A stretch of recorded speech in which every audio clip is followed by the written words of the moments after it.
నమస్తే అండి, నా పేరు Lavanya. Welcome back to Bhimavaram special kitchen.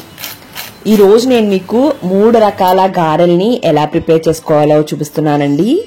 పండగలప్పుడు కానీ లేదంటే ఇంట్లో ఎవరైనా రిలేటివ్స్ వస్తున్నప్పుడు తక్కువ సమయంలో ఎక్కువ వెరైటీస్ చేయాలనుకున్నప్పుడు ఒక్కసారి తప్పకుండా ఈ విధంగా ట్రై చేయండి.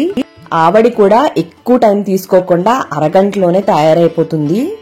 యూజువల్ గా ఒక పూట పక్కన పెడితే గానీ ఆవడ రెడీ అవ్వదు కదా, అలా కాకుండా అరగంటలో చక్కగా రెడీ చేసేసుకోవచ్చు. నేను చెప్పే టిప్స్, కొలతలు ఎక్కడా కూడా స్కిప్ చేయకుండా యాజ్ ఇట్ ఈజ్ ఫాలో అవుతూ చేయండి. మీకు కూడా చాలా పర్ఫెక్ట్ గా ఇవన్నీ కూడా తయారు చేసేసుకోవచ్చు అన్నమాట. మరి వీటి ప్రిపరేషన్ ఏంటో చూసేద్దామా? ప్రిపరేషన్ లోకి వెళ్లే ముందు ఒక్క చిన్న లైక్ ఇవ్వండి. చూసిన తర్వాత కామెంట్ చేయండి. వీటి కోసం ముందుగా ఒక బౌల్ ని తీసుకుని దాంట్లోకి 3 గ్లాసులతో మినపగుళ్ళు వేస్తున్నానండి. అంటే ఒక్కొక్క రకానికి ఒక్కొక్క గ్లాస్ చొప్పున వేస్తున్నాను. ఇలా 3 గ్లాసుల మినపప్పు కూడా బౌల్లోకి వేసుకుని ఒక 2-3 సార్లు శుభ్రంగా వాష్ చేసుకుని ఆ తర్వాత ఒక 3 నుంచి 4 గ్లాసుల దాకా వాటర్ ని పోసుకుని ఒక 4-5 గంటల పాటు నానబెట్టుకోండి. ఒక 5 గంటల తర్వాత తీసుకుని చూసుకుంటే మినపప్పు చాలా చక్కగా నానిపోయి ఉంటుందండి. ఇప్పుడు దీన్ని శుభ్రంగా వాష్ చేసేసుకుని గ్రైండర్లోకి ట్రాన్స్ఫర్ చేసుకుని ఇదంతా కూడా గ్రైండ్ చేసుకోవాలి. గ్రైండర్లోకి వేసినప్పుడు అస్సలు వాటర్ వేయకుండా గ్రైండ్ చేయొద్దండి. కొద్దిగానే వాటర్ని పోసుకుని ఇదంతా కూడా మెత్తగా గ్రైండ్ అయ్యేంత వరకు గ్రైండ్ చేసుకోండి. వాటర్ వేయకపోతే మరి గారెలు గట్టిగా వచ్చేస్తాయి, అందుకు కొద్దిగా వాటర్ వేసుకోవాలి. మిక్సీ జార్లో గ్రైండ్ చేసుకునే అనుకునే వాళ్ళు మిక్సీ జార్లో కూడా వేసుకోవచ్చండి. దాని ప్రాసెస్ అంతా కూడా ఇంకొక వీడియోలో పెట్టాను, దాని లింక్ డిస్క్రిప్షన్ లో ఇస్తాను, కావాలంటే చెక్ చేయండి. అలా అని చెప్పేసి మరి వాటర్ ఎక్కువ పోయేదండి, జస్ట్ కొంచెం మాత్రమే పోసుకుని దీన్ని గ్రైండ్ చేసుకోవాలి.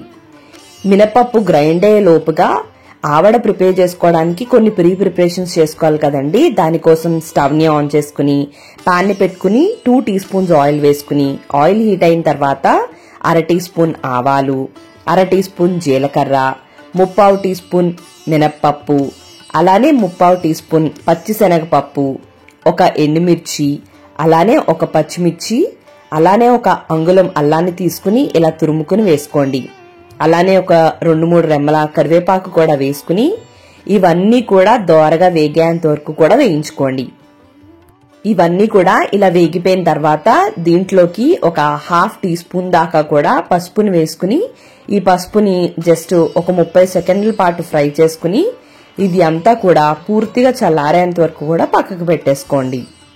ఆ తర్వాత ఒక బౌల్ ని తీసుకుని మనం ఏ గ్లాస్ తో అయితే మినపగుళ్ళని నానబెట్టుకున్నామో అదే గ్లాస్ తో 4 గ్లాసుల దాకా కూడా పెరుగు వేసుకోవాలండి. ఇక్కడ నేను చిక్కని పెరుగు తీసుకుని 3 గ్లాసులు వేసుకున్నాను. పెరుగులో ఉన్న వాటర్ ని మరొక గ్లాస్ వేసుకున్నాను. టోటల్ గా 4 గ్లాసులు.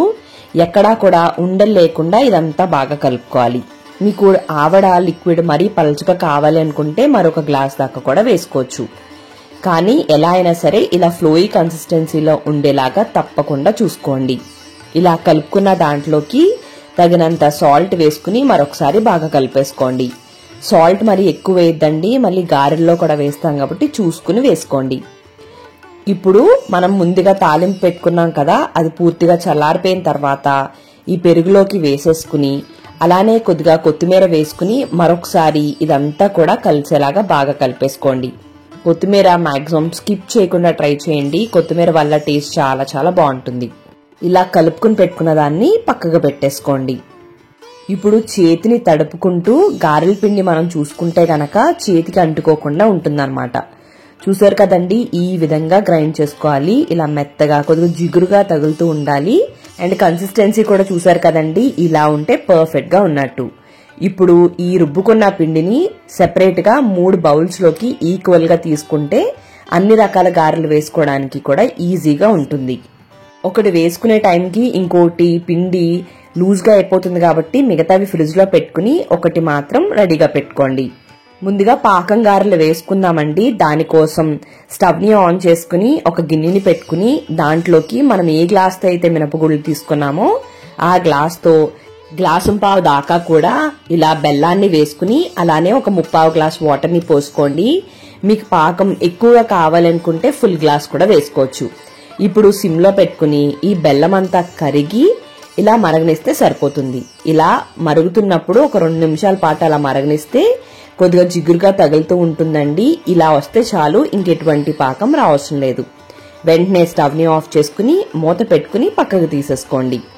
ఆ తర్వాత స్టవ్ ని ఆన్ చేసుకుని ఒక కడాయిని పెట్టుకుని డీప్ ఫ్రైకి సరిపడా ఆయిల్ పోసుకుని హీట్ చేసుకోండి. అది హీట్ అయ్యే లోపుగా మనం గ్రైండ్ చేసుకున్న పిండిని తీసుకుని మనం ఎంత స్వీట్ గారెలు చేస్తున్నా సరే కొద్దిగా ఉప్పు వేసుకుని చేతిని తడుపుకుంటూ ఇదంతా కూడా కలిసేలాగా బాగా కలిపేసుకోండి. ఇప్పుడు మరొకసారి చేతిని తడుపుకుని గారెలాగా వేసుకోవాలి. ఇలా డైరెక్ట్ గా చేతితో వేసుకోవడం వచ్చేస్తే చాలా ఈజీ అండి, టైం కూడా ఎక్కువ పట్టదు. సో ఇలా రౌండ్ బాల్ లాగా చేసుకుని చేతితో ఇలా స్ప్రెడ్ చేసుకుని చిల్లు పెట్టుకుని వేసుకోవడమే. ఒకసారి ట్రై చేయండి. ఒకవేళ మీరు భయపడ్డం గానీ లేకపోతే మీరు ఫస్ట్ టైం ట్రై చేస్తున్నా గానీ ఇలా ఒక స్టైనర్ ని తీసుకుని దాన్ని కొద్దిగా తడుపుకుని రౌండ్ బాల్ లాగా చేసుకుని దానిని ఇలా స్టైనర్ లో పెట్టుకుని అద్దుకుని మధ్యలో చిల్లు పెట్టుకుని కూడా వేసుకోవచ్చు. బట్ చేత్తో వేసిన దానికి టైం చాలా తక్కువ పడుతుందన్న విషయం మర్చిపోకండి. ఇప్పుడు ఆయిల్ హీట్ అయిందో లేదో తెలియడం కోసం కొద్దిగా పిండిని తీసుకుని ఆయిల్లోకి వేస్తే ఇలా పైకి తేలిపోతే ఆయిల్ హీట్ అయిపోయినట్టు. ఇప్పుడు కొద్దిగా పిండిని తీసుకుని ఇందాకడ చూపిస్తున్నట్లాగానే ఇలా గారెలాగా వేసేసుకోండి. ఈ గారెల్ని హై ఫ్లేమ్ లో పెట్టుకుని వేయించుకుంటే సరిపోతుంది అండి. 2 వైపులా కూడా మంచి కలర్ వచ్చేంత వరకు కూడా ఫ్రై చేసుకోండి. పాకం గారెల్లోకి జీలకర్రనైతే అస్సలు వేయకూడదండి, ఎందుకంటే ఇది స్వీట్ రెసిపీ కాబట్టి. అండ్ అలానే ఎక్కువ వేగకూడదు కూడా, మరి ఎక్కువ కలర్ వచ్చేయకూడదు. ఈ విధంగా కలర్ వస్తే సరిపోతుంది. ఇలా వచ్చిన తర్వాత ఒక స్టైనర్ సహాయంతో ఆయిల్ ఏమీ రాకుండా తీసేసుకోండి.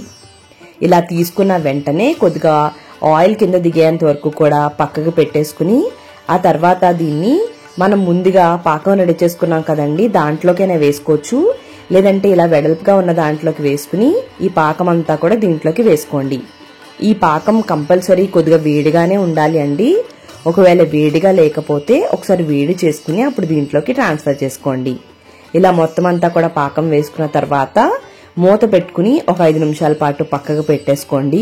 5 నిమిషాల తర్వాత తీసుకుని దీన్ని రెండో వైపుకి టర్న్ చేసుకుని మళ్ళీ ఒక 5 నిమిషాల పాటు మూత పెట్టేయండి.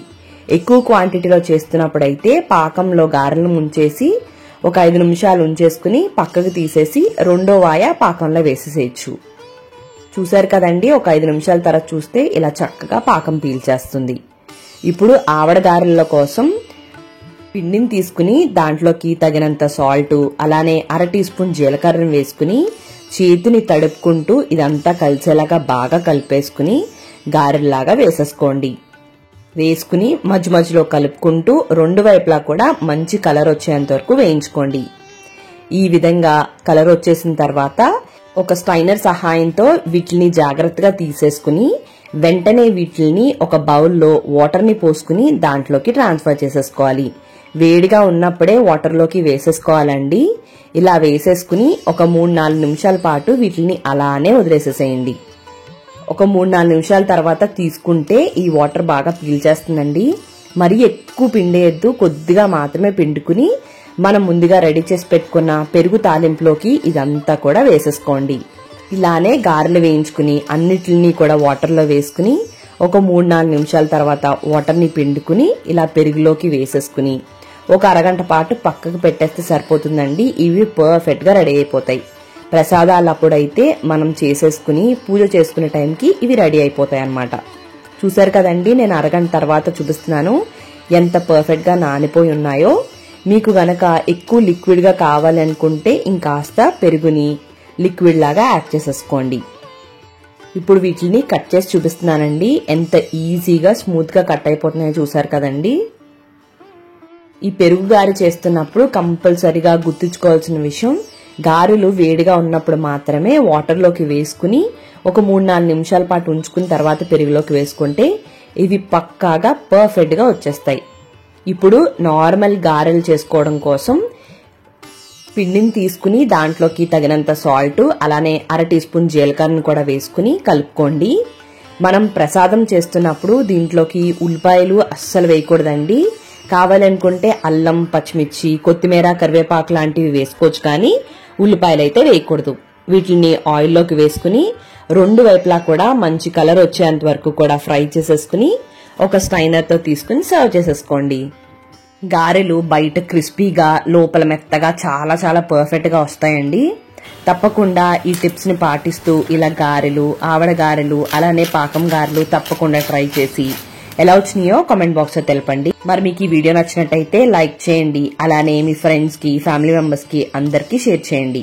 మీరు నా ఛానల్ని ఫస్ట్ టైం చూస్తున్నట్టయితే సబ్స్క్రైబ్ చేసి పక్కనే ఉన్న బెల్లో ఆల్ అని ప్రెస్ చేయడం మర్చిపోకండి.